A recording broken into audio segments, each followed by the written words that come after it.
அரசி நேராகவே உமையால வந்து பார்க்குறாங்க. உமையால வந்து பார்த்துட்டு இருக்கும்போது உமையால் கேட்குறாங்க, நான் செஞ்சதை தப்புதாம்மா, ஆனால் உன்னை நான் இப்போ மனசார புரிஞ்சுக்கிட்டேன். எங்கள் வீட்டுக்கு மருமகளை வந்து நான் சந்தோஷப்படுவேன். சதீஷ் கூட அதை தான் நினச்சி ஆசைப்பட்டுட்டு இருக்கான்னு சொல்ல, ஆனால் எனக்கு இந்த கல்யாணத்தில் விருப்பம் இல்லை.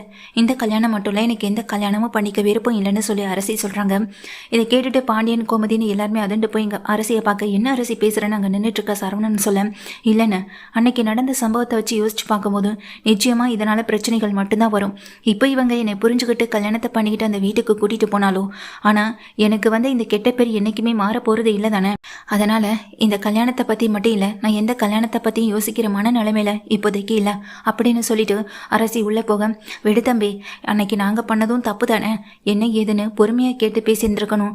அதை விட்டுட்டு அவன் சொல்கிறத நம்பி நாங்களுமே அன்னைக்கு அரசியை வெறுத்து திட்டிருக்கக்கூடாது.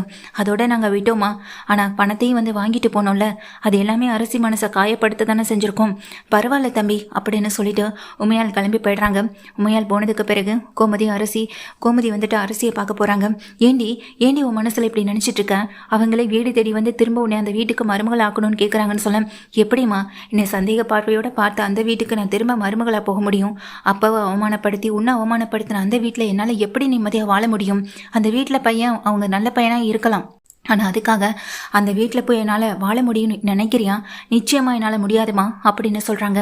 இதை கேட்டுட்டு எங்கள் பாண்டியனும், இதுக்கப்புறம் அரசியை நம்ம தொந்தரவு பண்ணக்கூடாது, அரசிக்கு என்னைக்கோ கல்யாணம் பண்ணணும்னு தோணுதோ அன்னைக்கே நம்ம அந்த கல்யாணத்தை பண்ணி வைக்கலாம் அப்படின்னு எங்கள் பாண்டியன் இதை பற்றி இனிமேல் பேசக்கூடாதுன்னு சொல்லிட்டு கிளம்பி போய்ட்றாங்க.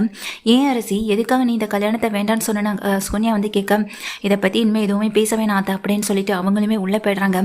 என்னாச்சுன்னு தெரியாமல் நின்றுட்டுருக்க எங்கள் சுகன்யா அந்த வீட்டுக்கு போய் நடந்த விஷயத்த சொல்ல, அதை கேட்டுக்கிட்டு இருக்க மாரிக்கு கண்ணெல்லாம் கலங்குது. அந்த பிள்ளையோட வாழ்க்கை கெட்டு போக என் பிள்ளை தான் ஒரு காரணமாக இருந்தான். ஆனால் அதை எல்லாத்தையும் நான் தாண்டி இந்த குடும்பத்துக்காக எங்கள் அரசு செஞ்ச விஷயம் மிகப்பெரிய விஷயம்னு சொல்லும்போது, ஆமாண்டி தூக்கி வச்சு கொண்டாடு, எல்லார் மத்தியிலையும் அந்த பொண்ணு காலில் விழுந்தது உனக்கு பெரிய விஷயமா தெரியலன்னு சொல்ல, அந்த பொண்ணு காலில் விழுந்து அவன் பாவத்தை துடைக்கணும்னு நினச்சிருக்கான். இதுக்கப்புறமாவது அவன் நல்ல புத்தியோடு இருக்கானே நினச்சி நான் சந்தோஷப்பட்டு இருக்கேன். திரும்பவும் அவன் மனசை கெடுக்கிற விதமாக ஏதாவது சொல்லி கொடுத்துட்டு இருக்காதீங்கன்னு சொல்லி எங்கள் மாறி வந்து சக்திவேலை திட்டுறாங்க. சக்திவேலும் இதுக்கப்புறம் எதுவுமே பேசாமல் அங்கேருந்து நகர்ந்து போக முத்துவேலும் நகர்ந்து போயிடுறாங்க. ஆனால் இங்கே அரசி வீட்டுக்கு அடுத்த நாள் மாப்பிள்ளை வீட்டிலேருந்து ஆட்கள் வராங்க. உமையால் கிடையாது, வேறு ஒரு மாப்பிள்ளை வீட்டிலேருந்து தான் ஆட்கள்லாம் வராங்க. வந்தவங்க உள்ளே வரலாமான்னு கேட்டுட்டு வராங்க. உங்கள் பொண்ணோட ஜாதகத்தை பார்த்தோம், எங்கள் பையனுக்கும் உங்கள் பொண்ணுக்கும் ஜாதகம் பொருந்தி வந்துச்சு, அதனால தான் அப்படின்னு சொல்லிட்டு உள்ளே வாங்கன்னு சொல்லிட்டு உள்ளே கூப்பிட்டு உட்கார வைக்கிறாங்க. நேற்று தான் கல்யாணமே வேண்டான்னு சொன்னால் இன்றைக்கி ஒரு நல்ல சம்மந்தம் வீடு தேடி வந்திருக்கேன்னு நினச்சி எங்கள் கோமதி உள்ளே போய் அரசி விஷயத்த சொல்ல, அரசி என்னம்மா சொல்கிறேன், நான் தான் வேண்டான்னு சொன்னல அப்படின்னு சொல்லும்போது, இல்லடி சும்மா வந்து பார்த்துட்டு போ அவ்வளவுதான், அதுக்கப்புறமா ஏதாவது சொல்லி வேண்டான்னு சொல்லலாம் அப்படின்னு சொல்லிட்டு இருக்காங்க. இதனால் அரசியை வந்துட்டு ரெடி பண்ணி மீனாவும் அங்கே நின்றுக்கிட்டு இருக்க சுகன்யானி எல்லாருமே ரெடியாகி எங்கள் வீட்டுக்கு அதாவது இது ஹாலுக்கு வந்துட்டு கூட்டிகிட்டு வராங்க. வந்ததுக்கு பிறகு அங்கே உட்காந்துருக்கவங்க பொண்ணை பார்த்ததுமே ரொம்ப பிடிச்சி போயிடுது. எங்களுக்கு பொண்ணை ரொம்ப பிடிச்சிருக்கு அப்படின்னு அவங்க சொல்லவும் செய்கிறாங்க. சரி, ஒரு வழியாக பொண்ணை பிடிச்சிருக்கு, கல்யாணத்தை பண்ணி வச்சதான் நினச்சிட்டு இருக்கும்போது தான் மாப்பிள்ளை வீட்டுக்கு ஒரு ஃபோன் கால் வருது. அந்த ஃபோன் காலை பண்ணுறதே எங்கள் சக்திவேல் தான். சக்திவேல் ஃபோன் பண்ணி அந்த மாப்பிள்ளை வீட்டில் இருக்கவங்களுக்கு சொல்கிறாங்க, அந்த பொண்ணு ஏற்கனவே ஒரு கல்யாணம் பண்ணிக்கிட்டு இன்னொருத்தவங்க கூட போய் வாழ்ந்துட்டு வந்தது, அது எல்லாத்தையும் மறைச்சு உங்களுக்கு கல்யாணம் பண்ண பார்க்குறாங்க, நீங்களும் வந்து இப்படி கல்யாணம் பண்ணிட்டு போகலான்னு நினச்சிட்டு வந்து உட்காந்துட்டு இருக்கீங்கன்னு சொல்லி சக்திவேல் வந்து இந்த கல்யாணத்தை தடுத்து நிறுத்தணும், அந்த குடும்ப சந்தோஷமா இருக்கக்கூடாது, என் பையனை எல்லாரும் முன்னாடி காலில் விழ வச்சு அவளுடைய வாழ்க்கை நல்லாவே இருக்கக்கூடாது அப்படின்னு நினச்சி சக்திவேல் ஃபோனில் இந்த விஷயத்த சொன்னதுமே ஃபோனை வச்சுட்டு கிளம்பி நிற்கிறாங்க. என்னாச்சு அப்படின்னு கோமதி கேட்க, இல்லை ஏற்கனவே கல்யாணம் வேற ஆயிருக்கு, அந்த பொண்ணு அந்த வீட்டில் வாழ முடியாமல் இங்கே வந்து இருக்கா, அது தெரியாமல் நாங்கள் வேற ஜாதகம் பிறந்திருக்கா அப்படி இப்படின்னு சொல்லிட்டு நாங்களும் பொண்ணு கேட்டு வந்துட்டோம். ஆனால் நீங்களாவது உண்மையை சொல்லியிருக்கலாம்ல, என் நல்ல சம்மந்தம் கிடைக்கட்டும் பொண்ணு அப்படியே தள்ளிவிட்டலாம் நினச்சிட்டு இருக்கீங்களான்னு சொல்ல, உள்ளே இருக்க அரசி கோபத்தோட வெளியே வந்து, என்ன நினச்சிட்டு இருக்கீங்க உங்கள் மனசில், நாங்களா உங்களை வீட்டுக்கு வந்து மாப்பிள்ளை வேணும்னு சொல்லி கேட்டு நின்னோமா, நீங்களே தானே தேடி வந்தீங்க, தேடி வந்தது மட்டும் இல்லாமல் என்ன ஏதுன்னு நாங்கள் ஒரு வார்த்தை சொல்ல வரத்துக்குள்ளே 10 வார்த்தை நீங்கள் பேசிக்கிட்டு இருக்கீங்க. இங்கே பாருங்கள், நீங்கள் சொல்கிறதுக்கு முன்னாடியே நான் சொல்கிறேன், உங்கள் வீட்டுக்கு மருமகளை வரத்துக்கு எனக்கு விருப்பம் இல்லை, என்ன நடந்ததுன்னு கூட கேட்காம உங்கள் விருப்பத்துக்கு பேசுகிற உங்கள் வீட்டில் நான் மட்டும் இல்லை எந்த பொண்ணாலையுமே வாழ முடியாது, ஒழுங்கு மரியாதை எங்கள் வீட்டை விட்டு வெளியே போங்க அப்படின்னு சொல்லும்போது, வாட போகலான்னு மாப்பிள்ளை வீட்டிலேருந்து வந்தவங்க எல்லாருமே கோவத்தோட கிளம்பி வெளியே போகவும் செய்கிறாங்க.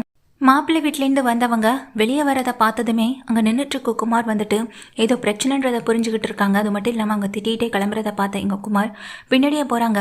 பின்னாடியே போகும்போது அங்கே வந்துட்டு மாப்பிள்ளை வீட்டில் இருக்கவங்க நிற்க சொல்லி, என்ன நடந்ததுன்னு நான் சொல்கிறேன், அவள் என் வீட்டில் தான் வந்திருந்தா, நான் தான் கல்யாணத்துக்கு முன்னாடி அவளை கடத்திட்டு போய் அவள் கழுத்தில் தாலி கட்டலாம் இல்லை, நடந்த விஷயம் எல்லாத்தையுமே சொல்லவும் செய்கிறாங்க. அவள் என் புருஷன் பொண்டாட்டியாக நாங்கள் ஒரு நாள் வாழலைன்ற விஷயத்தையும் சொல்லி காலில் விழுந்து கெஞ்சி கேட்டுக்கிறேன், அரசியை தப்பாக மட்டும் பேசாதீங்க, அவள் ரொம்ப நல்ல பண்ணுன்னு சொல்லிட்டு காலில் விழுந்து தான் பண்ண தப்பு சொல்லி மன்னிப்பும் கேட்டுக்கிறாங்க.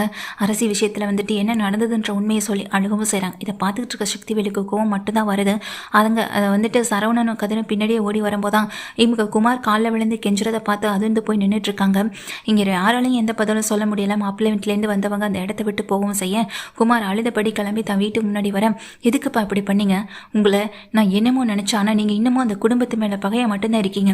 அந்த குடும்பத்தோட வாழ்க்கையை அழிக்கிறேன்னு சொல்லி நீங்கள் ஏன் வாழ்க்கையை அழிச்சிட்டு இருக்கீங்க? அரசிக்கு இன்னொரு பையன் கூட கல்யாணம் ஆகிற வரையும் இந்த வீட்டில் எனக்கு என்றைக்குமே கல்யாணம் ஆகாது, நான் யாரையும் கல்யாணமே பண்ணிக்க மாட்டேன் அப்படின்னு சொல்லிட்டு கோவமாக திட்டிட்டு உள்ளே போய்ட்றாங்க. எங்கள் குமார் சொன்ன வார்த்தையை கேட்ட எங்கள் சக்திவேல் நொறுங்கி போய் நிற்க, ஏண்டா சக்திவேலு, அவன் தான் ஓரளவு இப்போ பணிஞ்சு திருந்தி வந்துட்டு இருக்கானா, நீ அவனை எதுக்காக இப்படி மாற விடாமல் தடுத்து நிறுத்திட்டே இருக்க? உனக்கு பகையாக இருந்தா அதை நீ மட்டும் வச்சுக்கோ, அதை இந்த மாதிரி குமார் மனசில் நஞ்ச விதைக்காது அப்படின்னு சொல்லி முக்திவேலன் திட்டிட்டு போய்ட்றாங்க. என்ன இவன் இப்படி மாறிட்டான், இதை எதிர்பார்க்கவே இல்லையேன்னு சொல்லி செந்தில் சொல்ல, ஆமாண்டா நானும் இதை எதிர்பார்க்கலன்னு சரவணன்னு சொல்கிறாங்க.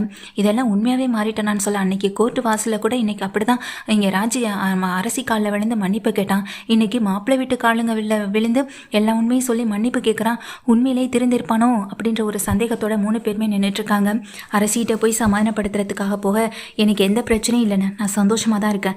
கல்யாணத்தை பற்றி நீ இப்போதைக்கு பேச வேண்டாம், இனிமேல் என்னை தேடி யாரும் இந்த வீட்டுக்கும் வர வேண்டாம்னு சொல்லிட்டு போக, அரசியுடைய மனசை மாற்றணும்னா அவளுக்கு ஏதாவது ஒரு வேலைக்கு அனுப்பணும்ப்பா அப்படின்னு பாண்டியன் கிட்ட சொல்ல, சரி நான் ஏதாவது ட்ரை பண்ணி பார்க்குறேன்னு சொல்லிட்டு இருக்கும் போதான் தங்கமேல் கிட்ட, நீ ஏற்கனவே ஒரு ஸ்கூலுக்கு போனல்லம்மா, அங்கே போய் சேர்த்துட்டலாமான்னு சொல்ல, நானே மாமா சொல்லி தானே போனேன், அங்கேயே வேணா எங்கள் அரசிக்கு ட்ரை பண்ணி பார்க்கலான்னு சொல்ல, இல்லை அங்கே வேண்டாம், நீ ஆஃபீஸ் போனல அந்த ஆஃபீஸில் யாதுன்னு சொல்லும்போது இங்கே சரவணன், சச்சா அந்த ஆஃபீஸ் வேணாண்டா அப்படின்ற மாதிரி சொல்கிறாங்க.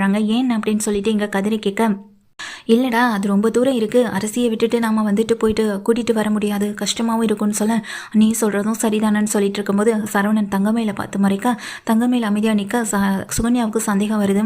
இவையே இப்படி இருக்கா, இங்கே சரவணனுக்கும் இவளுக்கு என்ன பிரச்சனை போயிட்டுருக்கு அப்படின்னு தெரியாமல் 2 பேருமே முழிச்சிட்டு இருக்கவும் செய்கிறாங்க. இங்கே சுகன்யாவுக்கு தங்கமேல் மேலே ஒரு சின்ன சந்தேகமும் வர ஆரம்பிச்சிடுச்சு. அரசி அமைதியாக உள்ளே போகவும் செய்ய, பாண்டியன் தான் பொண்ணு வாழ்க்கையை நினச்சி கவலைப்பட்டு இருக்கா. அதே போல் எங்கள் சக்திவேல் இங்கே குமார் வாழ்க்கையை நினச்சி கவலைப்பட்டு இருக்கவும் செய்கிறாங்க. மாறி படித்து திட்டவும் செய்கிறாங்க. உங்களால் ஒரு பொண்ணு வாழ்க்கை பாதிக்கப்பட்டது பார்த்தாதுன்னு திரும்ப என் பையன் வாழ்க்கையில் நீங்கள் விளையாடுறீங்கல்ல, இதுக்கப்புறமா அந்த வீட்டில் இருக்கவங்க யாராவது அழிக்கணும்னு நினச்சிங்கன்னா அப்புறம் நானும் என் பையனும் உங்கள் கூட இருக்கவே மாட்டோம். நீங்கள் தனியாகவே கடைசி வரைக்கும் இதே வீட்டில் இருக்க வேண்டியதான். என் பையனை கூட்டிகிட்டு நான் எங்கேயாவது போயிடுவேன் அப்படின்னு சொல்லி மாறி எங்கள் சக்திவேலை பார்த்து மிரட்டிட்டு போக, ஏண்டா இனிமேலாச்சும் திருந்தி தொலையாண்டான்னு எங்கள் அப்பத்தா வேற திட்டவும் செய்கிறாங்க. எங்கள் சக்திவேல் அவமானப்பட்டு கூனி குறிய நிற்க தான் செய்கிறாரு. ராஜிக்கும் வீட்டில் இருக்க மற்ற எல்லாருக்குமே எங்கள் அரசி வாழ்க்கையை பற்றின கவலை ஒரு பக்கம் வந்தாலும், அரசிக்கு ஏதாவது ஒரு வேலை ஏற்பாடு பண்ணி கொடுக்கணும், நாமளே ஏதாச்சும் ஒரு நல்ல வேலையை பார்த்து கொடுக்கலான்னு எங்கள் ராஜியும் மீனாவும் ஒரு பக்கம் பேசிக்கிட்டு இருக்கவும் செய்கிறாங்க. இந்த மாதிரியான சீக்வன்ஸோட இந்த சீரியல் போனால் நல்லா இருக்கும். இதுக்கப்புறமா அரசி எங்கள் குமாரை புரிஞ்சுக்கிட்டு குமாரை காதலனாவோ இல்லை வந்துட்டு திருமணமோ பண்ணிக்கிட்டா நல்லா இருக்கும்னு நினைக்கிறவங்க, அதுவும் இல்லாமல் எங்கள் பாண்டியன் சம்மதத்தோடு இந்த கல்யாணம் நடந்தால் நல்லாயிருக்கும்னு நினைக்கிறவங்க இந்த வீடியோவுக்கு ஒரு லைக் பண்ணி உங்கள் ஆதரவையும் தெரிவிங்க.